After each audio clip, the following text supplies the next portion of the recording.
Hey folks, thanks for joining me for this episode from the EmbellishPod. If you got here by chance, please take a moment to hit the subscribe button. Hopefully it can be found on any podcasting platform that exists. And if you can't find me on a platform, send me an email at embellishpod@gmail.com and I'll try to get that taken care of. You can also find video versions of this podcast on YouTube. You can find all of my links on Instagram at EmbellishPod or TikTok with the same handle.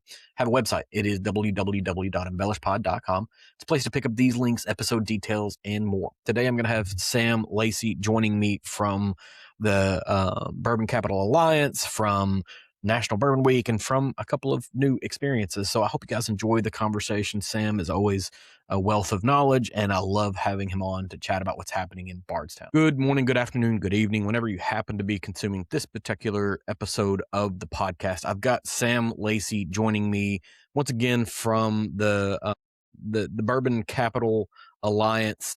And honestly, Sam, I'm really surprised to see you, right? Because you guys just finished National Bourbon Week, and I know it's a huge undertaking. How are you feeling? Like, what?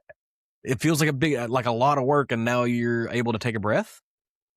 Yeah, John, thanks for having me on again. And yeah, somewhat bright-eyed and bushy-tailed. I mean, I am still dragging a little bit. So You mentioned our third annual National Bourbon Week, June 14 to 21. 8 full days of bourbon here in Bardstown. And, you know, as kind of the entity that puts National Bourbon Week together, I am expected to be at every single event throughout the week and at multiple events each day. So yeah, I was telling you before we jumped on, I was kind of all over the county and all over multiple counties hitting up our partner distilleries. So I could not be happier with third annual National Bourbon Week. I mean, we brought thousands of people to Bardstown, Kentucky, and surrounding counties again, because some of my partner distilleries, James B. Beam, Maker's Mark, Limestone Branch, Potter Jane, and 8 full days of events. Most of our partner distillery events sold out, and one of which, the brunch on Sunday, Father's Day brunch at Barton, sold out within the matter of a day. And we had never seen that rapidity of booking for any of our National Bourbon Week events. So it's just a testament to several things. The marketing, we market closely with Visit Bardstown. It's a testament to Estes PR and the podcast and the media circuit. I was on with you before National Bourbon Week to talk National Bourbon Week. And it's also a testament to our partner distilleries and the events that they put on throughout the week. There were new things like a bar crawl in downtown Bardstown that Potter Jane did. Of course, that sold out. That was a blast. Wood finishing out at Old SteelHouse Distillery. A really cool proofed by the spring experience at Log Still Distillery. Of course, the Beam Luau. Incredible Bill's Bourbon Soirée out at Maker's Mark. On and on. Celebration of Elijah Craig on actual National Bourbon Day. And so, again, those 10 partner distilleries really have seen what National Bourbon Week is 3 years in, and even further, what it can continue to become.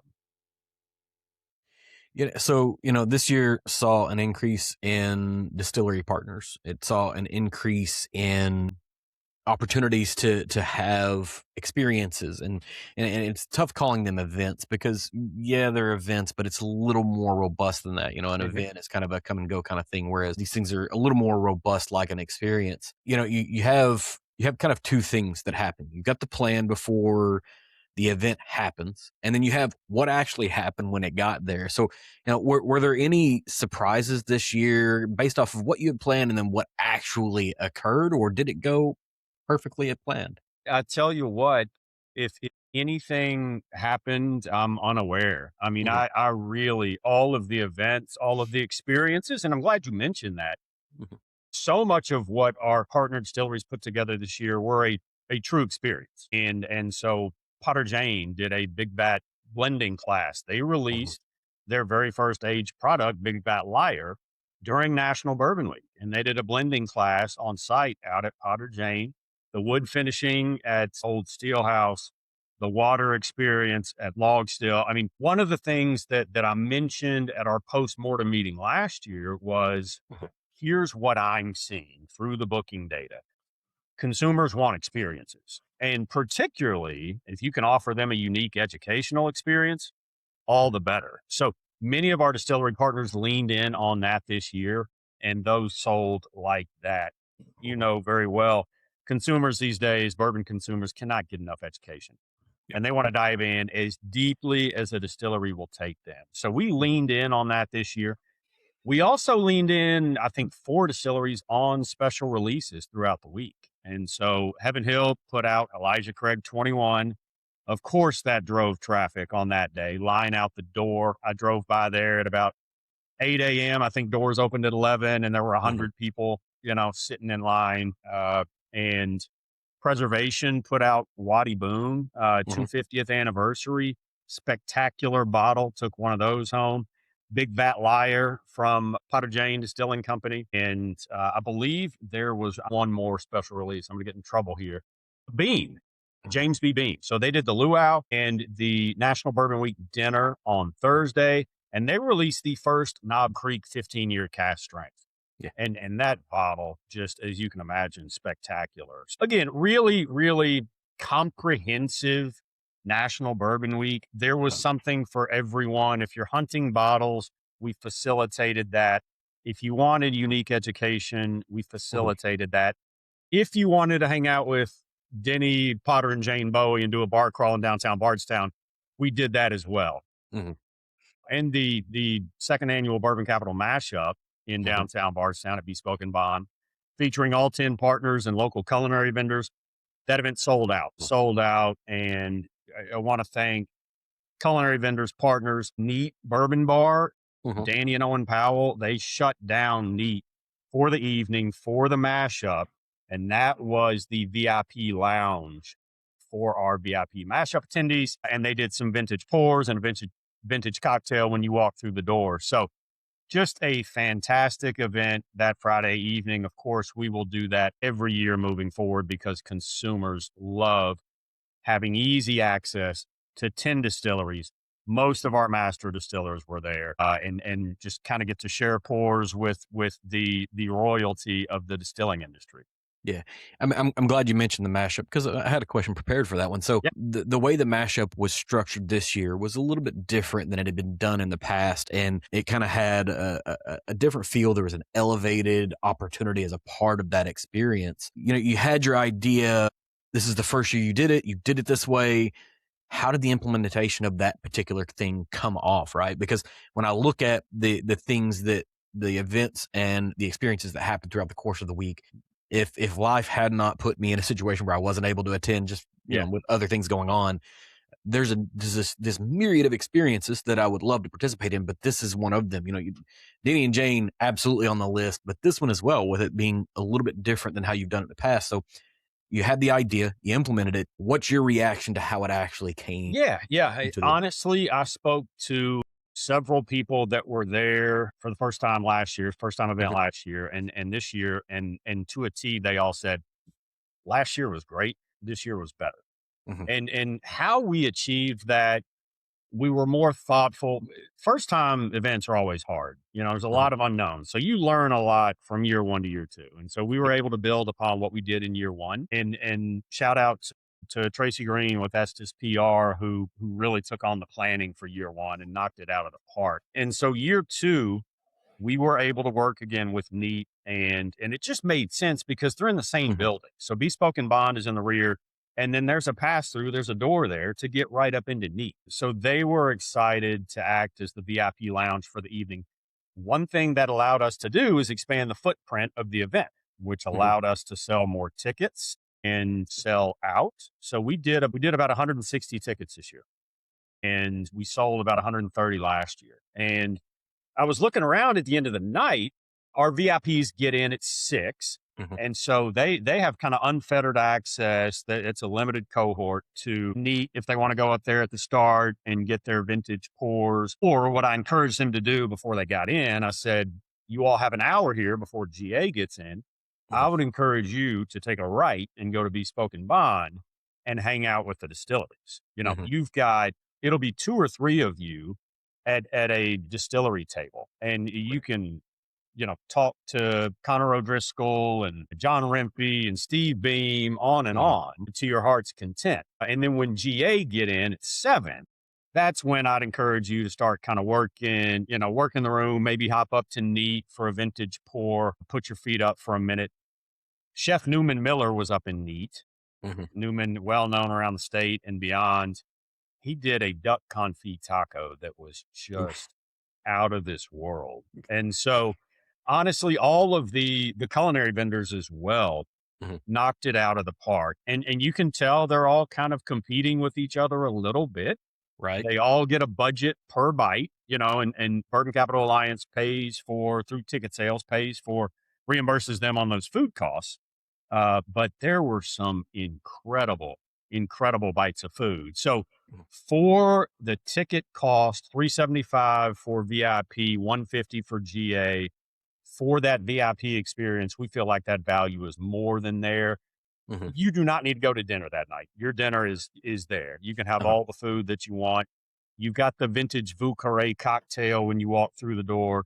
You've got the old granddad. You've got the 1980s Maker's Mark and I believe a Beam product up in Neat that you can grab as part of your VIP ticket. And then our GAs, I mean, $150, you get all the pours you want from our distilleries responsibly, and you get all the food that you could ever ask for back there. So the one thing that we're looking at for next year, and I heard it from one person, I was like, we can look at that, is maybe we just look at expanding the hours just a little bit. Maybe we go Mm-hmm. from 3 to 3.5. So, Right. we look at everything. We do a post-mortem meeting with our distillery partners and key stakeholders after each National Bourbon Week. And we'll look at ways to improve the week overall, but also specifically the Bourbon Capital Mashup. The fact that a postmortem exists is really important, right? Especially when you talk about, the first time that you did it the way that you did it, 3 years ago, you have your ideas, you build them out, you implement them, and the first time somebody experiences it, they're going to immediately have feedback. And the postmortem allows for you to adjust how the event's going to go over time, because at the end of the day, it really doesn't matter if Sam Lacy liked how the event went. It really matters whether the attendees liked the experiences Absolutely. they had. Absolutely. And that's what's encouraging to see. And, you're talking about the ability to talk to distillers like John Rempe or any of the folks that were there. And, being a podcaster, I have the opportunity to have those conversations because, of what I do as a hobby here. But for a couple of $100 to be able to have direct access to them, that's a heck of a lot cheaper than what I spend on putting on a podcast on a regular basis. It's a deal. It's an absolute deal. One of the things that you kind of mentioned throughout here is that you're able to grow the attendance of this particular event, the mashup. The overall event's footprint is getting bigger. Year over year, you're seeing kind of the biggest and best yet version. And those are kind of two different metrics. Yeah. Did 2026 meet that exact same expectation where it was the biggest and best yet, or was it just the best yet or the biggest yet? Or, Great question. I would call it the biggest and best yet. And one key priority internally for this year was data collection, and just really being able to put quantitative data in a report and show how many people we brought to town, show hotel occupancy and a bump in that over the previous week, show distillery booking data. And so, well, not immediately. I think a day off after National Bourbon Week ended, but the following day, I reached out to my distillery partners and I said, please send me your booking data for your event for the week, and it will stay internal to me. But what I wanted to be able to do was put together kind of a what does the general consumer throughout the week. First of all, how many events are they attending on average? Are they here for just one? Did they attend more than one? Where are they coming from in particular? And so I think I'm missing just a couple of distilleries. They'll get me their stuff. So out of 8 partner distilleries booking data, I've put together a spreadsheet with 900 plus individuals, and this took hours to do. And so I have their location, I have what state they're from, I have their city or zip, and then I have going this way. I have they attended this event, that event. So I'm able to kind of see as I scroll down, moving along going back to school here, moving along the x-axis, kind of visually, there's a spike in late week, because I can see more rows filled there, or there's a spike early week. And, this is all dependent on, well, there were less events during the middle of the week, or the events were not, this event only held 12, this event held 80. Right. But taking all that into account, it allows me to see and really learn, looking at the fourth annual National Bourbon Week. What did we struggle with? Was there a day of the week? Was there a time of day that kind of struggled? And I have noticed that. But what I'm super excited to tell you before anyone, John, is we saw bookings, those 900 plus people, and that's not everyone. That's the majority of just distillery bookings. Like if they booked something if they did something at Evergreen, if they did something at Chicken Cock, we're not technically one of my partners. I don't have that data, but just for what I have, we saw bookings from people in 37 states. And so that truly showcases we brought people in from all over the country. And what do those people do when they fly in from Washington and California and Arizona? They're going to stay here for more than one day. They're going to stay in a hotel. They're going to eat in a restaurant. So they're going to go shop downtown. And the other really, really exciting data point for me is 70% of our bookings that I have on hand came from out of state. So this is it's not a Bardstown crowd. It's not even a Kentucky crowd. This is 70% of people coming in from outside Kentucky for National Bourbon Week. So when I started putting that together and I just saw state after state after state, and they were all different, that was really humbling and really exciting for me. And again, I mean, a credit to Visit Bardstown and our marketing partnership. They really helped spread the word. They've got a much bigger reach than I do. They're a much older organization, and the distillery events and the outreach that they do, individually for their own event and National Bourbon Week. So we all see the potential here. Some of that potential was realized this year, but there's more. This thing's going to get much bigger. Yeah, and I can imagine, there's a couple of big events that happen in Bardstown every single year, and this one is growing at a pace probably faster than other ones can, just because maybe they've hit the maximum capacity they can be at. Visit Bardstown is going to have, an estimation on hospitality spend that's outside kind of the purview of what you've got, but being able to kind of put together the case study for the city and for the citizens there to say, hey, this is the infusion, because I know, being a local citizen, it's got to be kind of a pain whenever an extra, 1,000, 1,200 people show up, because Bardstown is not a big city, and there's been a lot of work done to house extra folks in town, but it's a tremendous opportunity for local businesses, small businesses. And at least from what I've seen when I've been at events in Bardstown, people coming in, they're interested in trying to have what is local. And so it's not necessarily going to big chains. It's not going to, there's some of that, but they're wanting to eat at Mammy's, and they're wanting to eat, when they go to the Jailer's Inn bed and breakfast. They want to see all of these different things, which is direct infusions into the community. It's fantastic for small towns, especially in states like Kentucky. But, I think, if you, as a part of your postmortem, I feel like you kind of have to like step back and look at, 3 years ago, you're a lawn ceremony, right? Now you're a 10 distillery week, and there's an incredible demand from this, and you're building the case study for the distilleries to understand the value. But it feels like, and maybe I'm off base here, but it doesn't feel like it's probably very hard to get distillery buy-in. Like this feels like a thing they understand really quick. Not at this point. And that really changed, I think, last year for our second annual. They saw, I believe, the potential of what could be after year one. And then everyone kind of stepped up year two, and we did even bigger and better year two. And then, so everyone at this point, year three, and our two new distilleries, Potter Jane, Limestone Branch, sold out all of their events. They're completely bought in. It's their first time being part of National Bourbon Week. Everyone sees truly what this can be now. And there's still, like I said, there's still another step to take in terms of visibility. What we're doing year to year is simply somewhat strategically, also somewhat organically, just building that brand awareness of National Bourbon Week. because these people that came in from all over the country, they're going to go home. They're going to say, man, we were just in Bardstown for National Bourbon Week. We did this, this, this, and this. So year after year, that brand awareness will continue to grow. But we've also been very thoughtful in releasing ticket sales 5 weeks earlier this year than last year. That was a key kind of point of improvement after our National Bourbon Week postmortem last year. We need to get tickets on sale earlier. So we facilitated that. Our distilleries started working on National Bourbon Week events in January.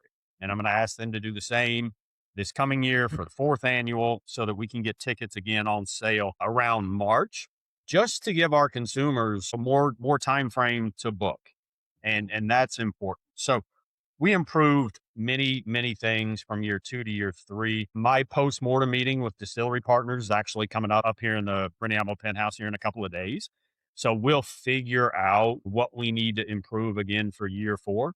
And I told them when I emailed them to set up the meeting, the first thing we're going to do, you all, I'm going to pull some bourbon out. We've got plenty up here. And we're going to toast to an incredibly successful year. It's always important to toast to your successes and realize that what you did was successful. And then you say, all right, well, how do we do even more the next year? And I can imagine there's a postmortem that exists with distillery partners, but there's also some degree of postmortem that happens with the PR folks, right? So Estes and Tracy, I mean, they're tremendous people, and I know they always have ideas on how to make it better, bigger, all of those things, and they're really, really good at their jobs. One of the other things I sort of wonder out, you get all of these people, all of these industry people in the same place at the same time. There has to be some things that come out of this that aren't necessarily on the schedule, whether it be, an after party or it be a partnership or a moment or a piece of press or whatever. And it may be too soon to tell, right? Maybe you don't have that yet, but is there anything that, you kind of think about, here's the events proper, but then the thing that happened because the event was happening, because all the experiences were happening, this positive byproduct that exists? I think one of the things that is underappreciated about National Bourbon Week, but I want to work to change that, and we've got to be thoughtful in how we do it, is the economic impact to our downtown specifically. People may be here for a distillery event or 2 or 3. They're going to go downtown and they're going to shop and they're going to go in our restaurants and in our bars. And one of my good friends who owns one of our local bars said that he was up 57% over the previous week. So, I mean, yes, I mean, that economic impact exists. And I want to poll this whole data collection thing it takes weeks and weeks. I've been focused on the distilleries. I've reached out to several hotels. The hotels that I've been in touch with all saw spikes during the week, which we would expect over the previous week. And we want to continue to build upon that, but also want to speak to some other individual bars and see if they'll share some data with me, with the intention, really what we're doing. Why I want to get all this data down is what we're going to do this year that we've not done in years past is put together a very comprehensive report. And this will be for distribution to media. This will be for our partner distilleries, and mainly looking at 2027. This will be so that we can build a much more robust sponsorship program. And we've got to be able to show, look, we brought this amount of people to town. Here's where they were. If I can get any type of average spend, a full-on economic impact number for the week would be incredible. I'm going to all avenues to get any data that I can. I'm getting Airbnb data. I subscribe to a service to see how our Airbnbs are doing. I checked in on that this morning, and we did indeed see a spike from May to June for the past 2 years. And I would attribute some of that. You can never 100% attribute some of that to National Bourbon Week and the traffic that we're driving. So I'm going after any and every data that I can with an eye towards, again, how do we use numbers to improve for next year so we're making more informed decisions? Secondly, let's realize some revenue there. We've built National Bourbon Week into a thing. Let's build some sponsorship program, where we can continue to leverage sponsor dollars to make this even bigger and better, looking at year 4, 5, 6, et cetera. Yeah. And, I think that's kind of an important thing. And it kind of, as we close out, and we've got some other things that we want to talk about as well. And as I kind of close out thinking about National Bourbon Week, right? I think for a city like Bardstown, for the hospitality industry is tough, period, no matter where you're at in the world, right? Restaurants have slim margins, bars have slim margins, people in the bar is the most important thing. And being able to create a second large spike for them, right? Because there's another one that happens in September. That's a big spike for people rolling in.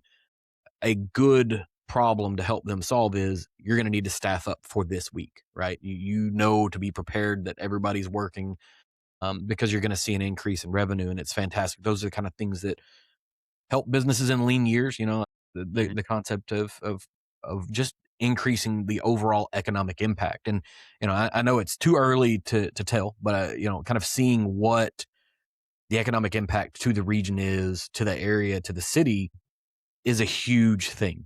For the state of Kentucky, for the people of Bardstown, for the bourbon industry in and of itself, right? Because there's lots of headlines about, bourbon is dead, and it's not, at least from a tourism aspect. It's Urban absolutely tourism not. is not dead at all. No, it is Right. not.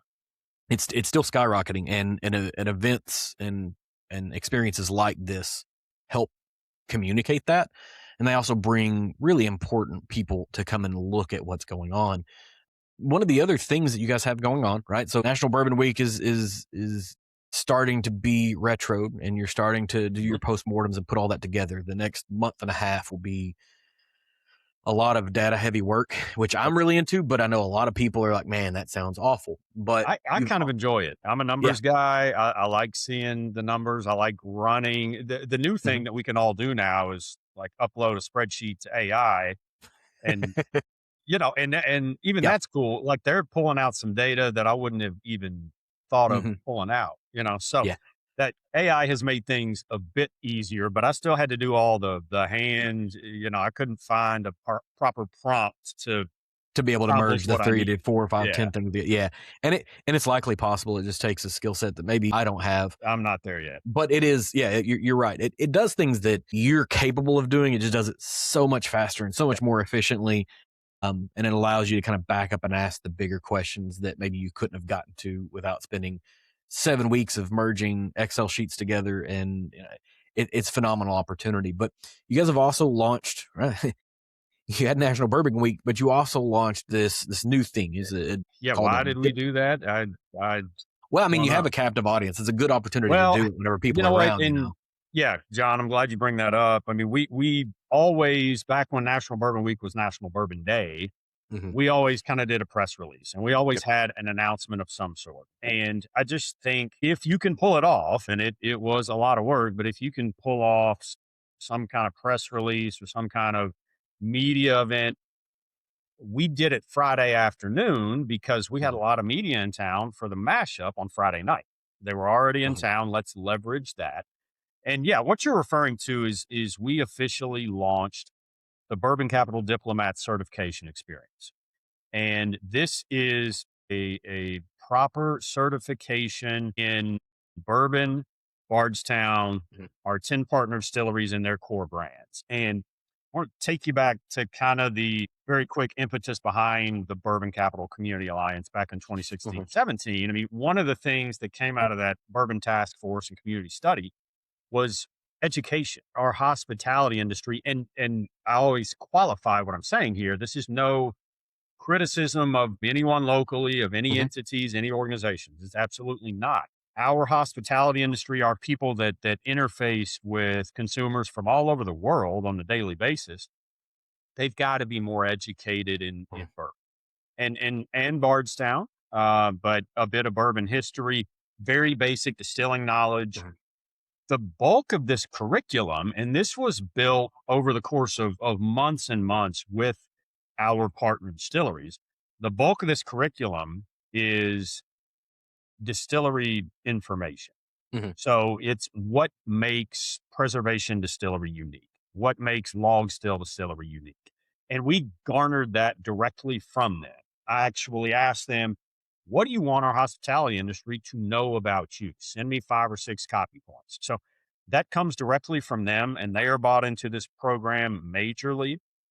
And then visually, we show their 4 or 5 brands. So their bottle shots always use the same example. We need folks to know right offhand, Elijah Craig is a brand from Heaven Hill. And some of them can answer that, some of them cannot. And again, no criticism. It's incumbent upon us really to build a program to educate. And I've heard it time and time again. I've not been to Napa, but I have been told by people that have gone, you can talk to somebody in a gas station in Napa and they can talk to you about wine. And so for us to be the bourbon capital of the world, which is what we claim, which is what I'm trying to build every single day, that education, that hospitality experience for our consumers is key.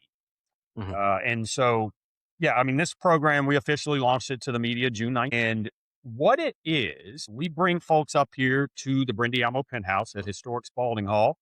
I'm here at the bar right now. What we're going to do is start you with a welcome cocktail. And what we're exploring doing is actually doing a quick cocktail class, like an old fashioned or something. There's inconsistency here in core cocktails, old fashions, Manhattans.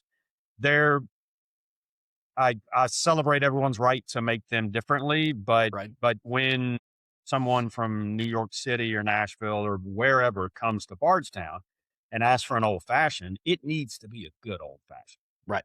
So let's teach people kind of the basics of an old fashioned. And then we take people over to the Bourbon Capital Academy classroom and we sit them down, and in front of them is a tasting. And right now, we've got Basil Hayden, Monks Road, Rye, Evan Williams, Bottled and Bond, which allows us to talk about Bottled and Bond, that act, and Old SteelHouse Batch 2 Weeded.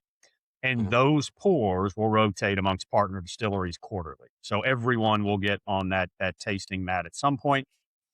Our folks sit down and then we jump into education. And it's about 2 hours of education. And again, we're teaching people very quick facts about Bardstown. Bardstown was founded in 1780. Here's the population. You all need to know the names William and David Bard, the founders of Bardstown. That's where Bardstown comes from. And then we teach them about our distilleries.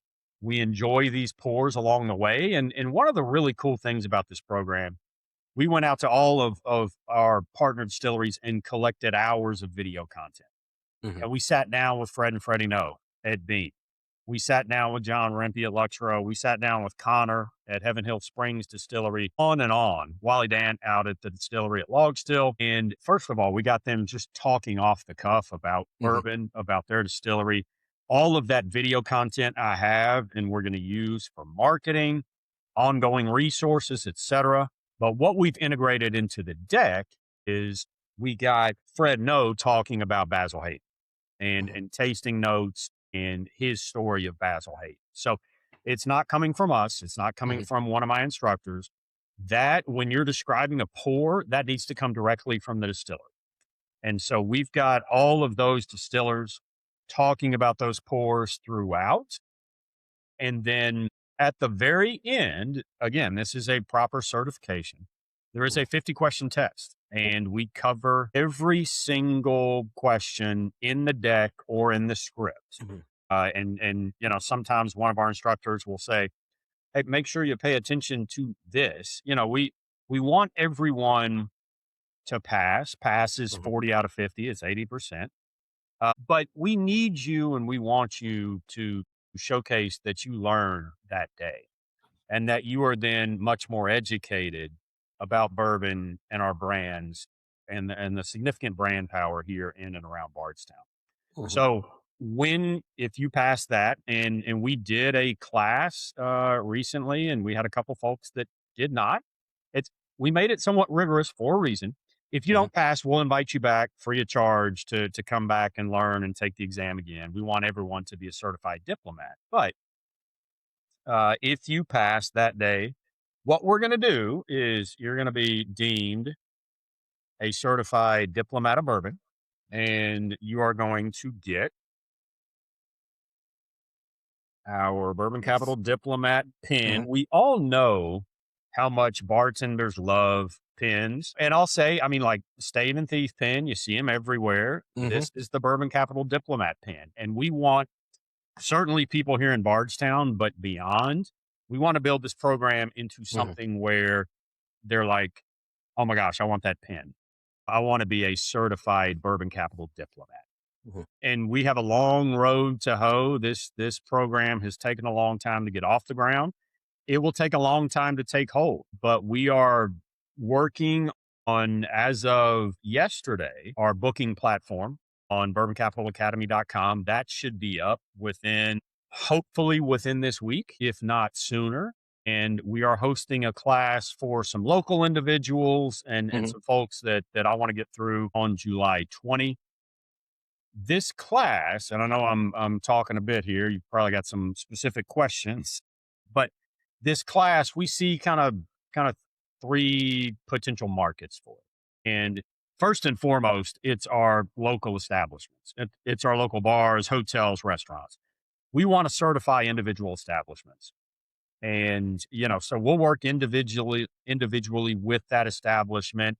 We're in communications right now with Old Talbot Tavern. They've always been top of mind for me, to get through, to put a private group experience together just for them. They're going to bring 20, 24 people up. And so we can kind of tailor this experience to Talbot Tavern. And then depending on how many folks pass that day, they would be deemed a certified Bourbon Capital Diplomat establishment. And we'll list them on the bourboncapitalacademy.com website. We'll maintain that. But we also see opportunity, because folks have reached out to me about it. We see big opportunity for general consumers to book and take this experience, because they've expressed to me, when is this thing launching? When can I book it? I want to be a diplomat. And we know that, like we were talking about earlier, so many of these bourbon folks cannot get enough education, accreditation, certifications. They want them all. And so we're excited, even though this is really canted towards hospitality industry employees, front of house folks. We feel like there's enough crossover that a general consumer would appreciate the curriculum. And honestly, you answered several of my questions through that. So bravo, it's almost like you do this for a living. But the focus being, I think you mentioned pretty heavily being local. Do you envision this being an opportunity for folks outside the state of Kentucky? And I say that specifically because I travel for work fairly regularly. I end up in whiskey bars here and there and everywhere. And some of the information we get about bourbon and the bourbon capital of the world is pretty awful, right? The education is sort of lacking. So you kind of see reaching out into other states and saying, hey, if you have these experiences, you should come here and learn it so you don't give terrible information. Yeah, no, you're absolutely right. And we're going to start locally, because that is where we see the need. And I feel like it's incumbent upon us, and we should offer this locally first. But we've already had extensive conversations with organizations like USBG, United States Bartenders Guild. And what the Kentucky chapter wants to do is put a field trip together for bartenders from Louisville, Lexington, Frankfort, etc. Bring them here for the experience. And what we would offer them is, if you're willing to do that, absolutely. But we'll also kind of put together a half-day itinerary for you. We'll get you out to a couple of partner distilleries. Ultimately, one thing I didn't mention previously, what we're working on, what I'm bringing back up to my partners here in a couple of days, is they want folks at the distillery. That's the best way for anyone to learn, is to go to Maker's Mark, right? To go to Heaven Hill, etc. And so how do we accomplish that? Well, let's strategically incentivize our certified diplomats to actually go to the distillery. And how we intend to accomplish that, and this will morph over time as we see what works and what doesn't, is let's offer them incentives to go out there. So Heaven Hill has already jumped in. They said, we'll do a voucher at Five Brothers Kitchen and Bar.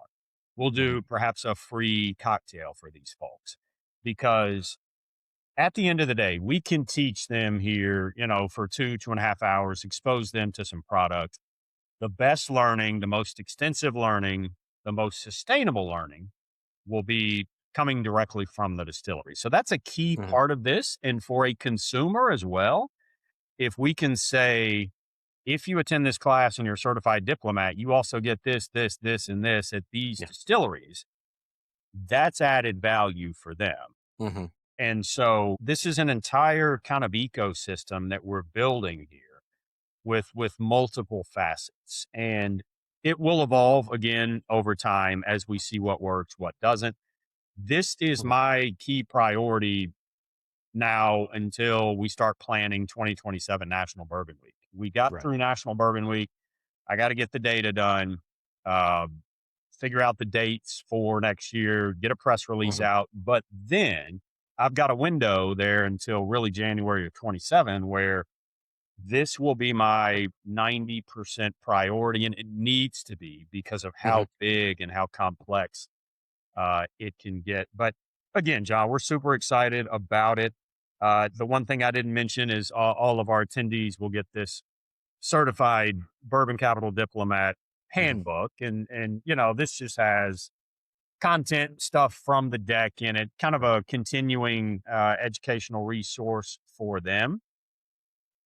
So yeah, super excited to launch this and see massive potential in this. And for our distillery partners, what better value could we ever provide than eventually finding a way to educate? You mentioned folks at a bar in New York or at a bar in Chicago. So there are bigger ideas in the future. We've got to focus in on local and get it right first, but there are much bigger ideas that I believe we can achieve in the future. So it's super awesome to see things like this happen. I'm curious, you know, you've got a curriculum developed. How did you go about building that curriculum? I assume in partnership with a lot of the distilleries that you guys regularly partner with, but like, do you bring a curriculum expert in? Do you have, you know, an educator help you put this together? Or do you guys just say, hey, this is, you know, when a distillery hires someone new, they do all the distilleries do some version of this on onboarding new employees.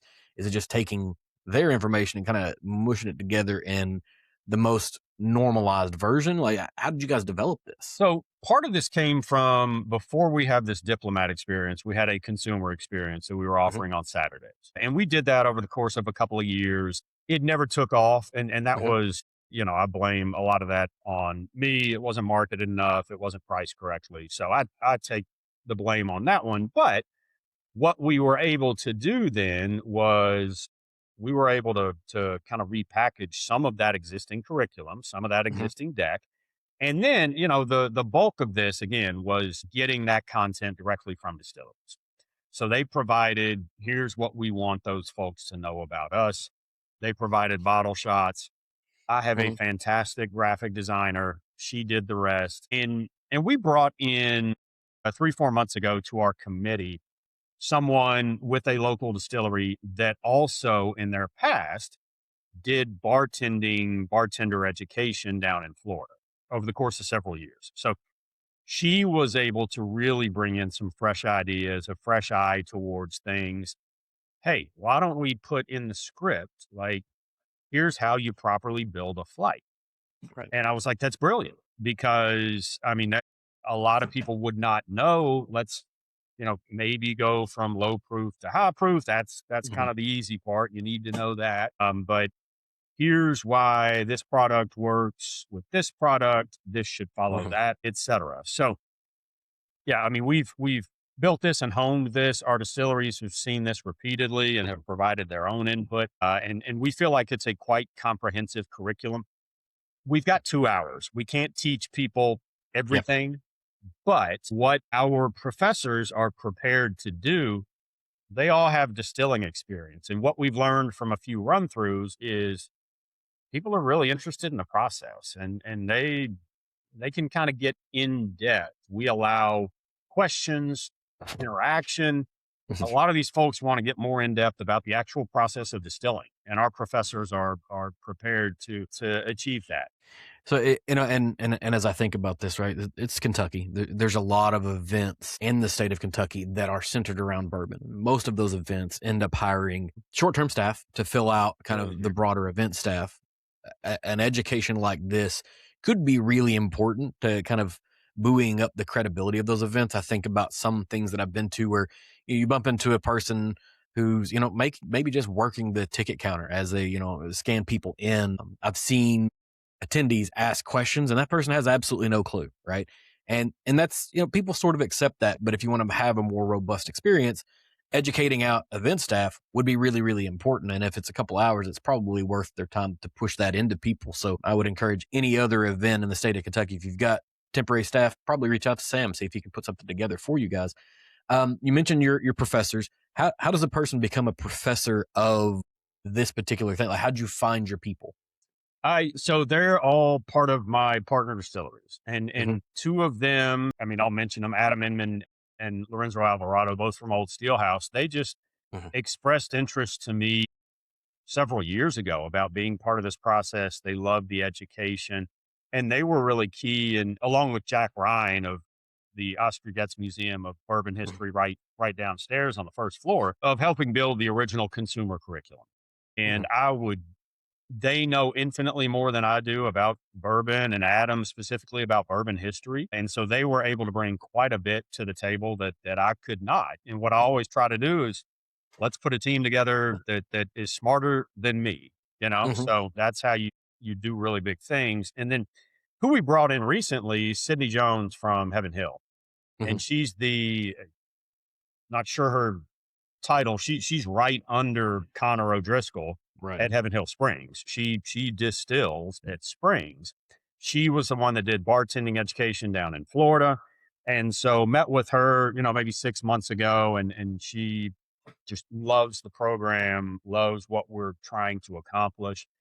And so that's kind of my rotating roster right there. Mm-hmm. Those three, Adam, Lorenzo, and Sydney, for this program. But again, I'd love to find another person or two from my partner distilleries that want Mm-hmm. to jump in here.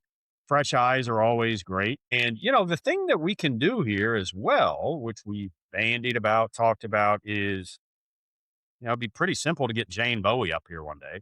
Mm-hmm. It'd be pretty simple to have John Rempe pop in, so maybe there's a way, maybe we advertise it, or maybe it's just kind of, more Mm-hmm. secret, but we have distillers pop up here for one of these things and talk about distillation. So there are all kinds of resources that we have at our disposal to leverage, and we're super excited to realize every single one of them. It's encouraging to hear, and I'm going to use the term here, like bona fide credentials, right? These are people that are working in the industry. I've seen other education models, whether in this industry or outside of this industry, where you just kind of, you find somebody, you teach them the curriculum, and now they're the person who can then, justify the education of Mhm. whatever, right? Mhm. But identifying this is a purpose person who works within the industry at a distillery, and they're the ones bringing the information. Now, it gives the credence to it that maybe some other things don't necessarily happen. Once a person becomes a diplomat, is that sort of the end of their relationship with the Bourbon Capital Alliance, or is there opportunities for continuing education or advancement or interaction? Great question. Yeah, what this cannot be, this program would not be sustainable if it was a one-stop shop and we send you on Mhm. your way and say, hey, good luck, you're a diplomat. That's not sustainable because distillery offerings change, experiences Mhm. change, brands change, bottles change. That's one of the inherently difficult parts about this program is the amount of change that 10 Mhm. distilleries will go through on any given day. They're launching a new product. So there will be a lot of continuous upkeep with this Mhm. program, which is why we're, I think, kind of long term thinking more online, not necessarily offering it online, but maybe in the future. But Right. maybe this exists online because I can easily go in and edit it and then it's live. When you print Mhm. something, it's out of date the next day. But yeah, this program, we are discussing how do we continue to keep people engaged. One of the ways in Mhm. which we intend to do that is what we're terming the Bourbon Capital Diplomat Summits. And Mhm. these will be biannual. What we're going to do is, if you're a certified diplomat, we're going to invite you back either up here to the Brindiamo Penthouse at some point we'll outgrow this space and, we'll look at Bespoken Bond downtown or elsewhere. Uh, invite you back a couple times a year and put our distillery partners directly in front of the certified diplomats. So bring in Jeff Crow from Heaven Hill and give him 10 minutes and say, here you all, here's what Heaven Hill is doing now. Here's a new product we just launched. Tasting that product. Maybe it's a cocktail class. Maybe it's a cocktail demonstration. Yep. Really interactive, fun, engaging education. And we've got to keep these folks engaged. And again, it's not going to be easy. It will be difficult. It will require strategy to achieve that, but I believe that we can do it. And, ultimately at the end of the day, what we want to build, if we're successful, what we want to build is we want folks in and around Bardstown, outside of Bardstown. We want them to want this pen, and we want them to feel locally, we want to build a sense of pride in working in hospitality in and around the bourbon capital of the world, and working with and interfacing with people from all over the world. We want to build that sense of pride in being kind of the, ancillary to bourbon. The hospitality industry, part and parcel, is so key to Bardstown. So yeah, I mean, that's really, we've been talking about it from the very first meeting. It's like, how do we build that sense of pride in being here, in being able to be educated, wanting to be educated. I want someone to go through this program. I want them to wear their pin at the bar. I want their fellow bartender to say, how'd you get that? What is that? How do I get one of those? Well, you need to be a certified diplomat. So we're going to make it as easy as possible to get people signed up, to facilitate that for our, one of the things I didn't mention is our partner distilleries, as part of their partnership in the Bourbon Capital Alliance. They get to send their employees through, whether it be a new hire, an existing employee, because we want those folks educated. They're going to get their education. If you work at Lux Row, you're going to get your Lux Row education. But we also want you to know about Heaven Hill. We want you to know about Maker's Mark, Old SteelHouse. So we're offering that, making that super seamless for our partner distilleries to sign their folks up directly. So again, what this is all going to lead to, and it will take time, but what it will lead to is just an increase in the knowledge and the hospitality experience for our residents as well, and our consumers that travel in. And we're getting relatively close to the end of time here. A couple more questions, and they're going to be a little more fall centric. So do you imagine or foresee the opportunity to host a diplomat class during kind of the next biggest event that happens in Bardstown in September? Or do you have other things that you guys are doing around that event that would kind of preclude you from being able to do something like that? I would love to. And I've thought about that. It's a great opportunity to get in front of some bourbon lovers. The challenge there is Briniamo Penthouse's Kentucky Bourbon Festivals that week. Like we probably can't work anything out it's like their VIP space. So I'm not even allowed up here during the week. It's all you all. But we can always do something off site. I mean, immediately I think of Bespoken Bond, and you can see 100 people in there, and they have a projector, and they have neat bourbon bar right up front. I mean, there are all kinds of interesting ways that you could kind of adapt this experience to offer during the Kentucky Bourbon Festival. So yes, I think that's a great opportunity, and we will certainly explore that, and probably need to start figuring it out like this week. Yeah. And then kind of the last one, I guess, and it's a little bit of a tag on to that. Given the Bourbon Festival, what can we expect? What do we need to be on the lookout for from Bourbon Capital Alliance or from Sam? Do you guys have anything specific, or do you just kind of sit back and let Kentucky Bourbon Festival happen and attend as a fan? Yeah. So with Kentucky Bourbon Festival, I just get to be a general consumer. Yep. And I always certainly want to go. I make it a point to visit all 10 partner distilleries on the grounds and be seen and break bread and break bourbon with those folks during the week. The Bourbon Capital Guild, our bourbon society, will have members in from all over the country for the festival. We'll get together on the grounds. Just, hey, Good to see you. Good to meet up. We'll do something off-site this year for the guilds. When we kind of get together and travel in mass, we're just kind of in the way. So yeah, I mean, with Kentucky Bourbon Festival, I'm excited for the 35th year. Randy and Stacy and the team have just done an incredible job building this into the premier bourbon festival you're going to find anywhere. Absolutely. Well, Sam, like we're up against the edge of time. Is there anything I didn't ask you about, or you want to give us some websites to visit or some places to spend money to make sure that you guys keep going? I appreciate it. Yeah. So we are going to have booking capabilities for the Bourbon Capital Diplomat experience very soon.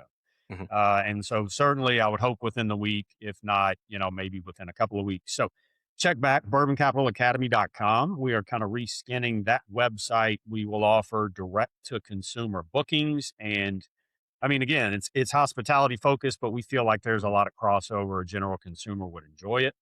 And then keep an eye on nationalbourbonweek.com because we'll populate the dates, here in the next month or so for 2027, and go ahead and mark your calendar to join us for the 4th annual National Bourbon Week. Not only mark your calendars, but either get your hotel booked or get your Airbnb booked. Because if there's one thing I know about Bardstown is that whenever there's a big event, it's going to book up fast. So you want to make sure you got somewhere to sleep at least. You got it. Yep. All right, Sam, thanks for hopping on and giving me an hour today. Super excited about what you guys are doing. Was incredibly bothered by the fact that I wasn't able to make it up for National Bourbon Week, but we'll try to fix that in 2027. Try again next year. I mean, but like I said, thanks for hopping on. Always enjoy talking to you, and I'm sure we'll talk again here in the next couple months. Yeah, absolutely, John. Appreciate you having me. Thanks for tuning into this episode of the EmbellishPod. If you enjoyed this, please leave me a review on whatever platform you're consuming this on. Leave a comment if at all possible. Hit me up on social media on TikTok or Instagram using @EmbellishPod. You can give me a follow so you can keep up with what's going on here. I can also be found on www.embellishpod.com. It's all of my links, accounts, contact details, and more. Thanks for stopping by.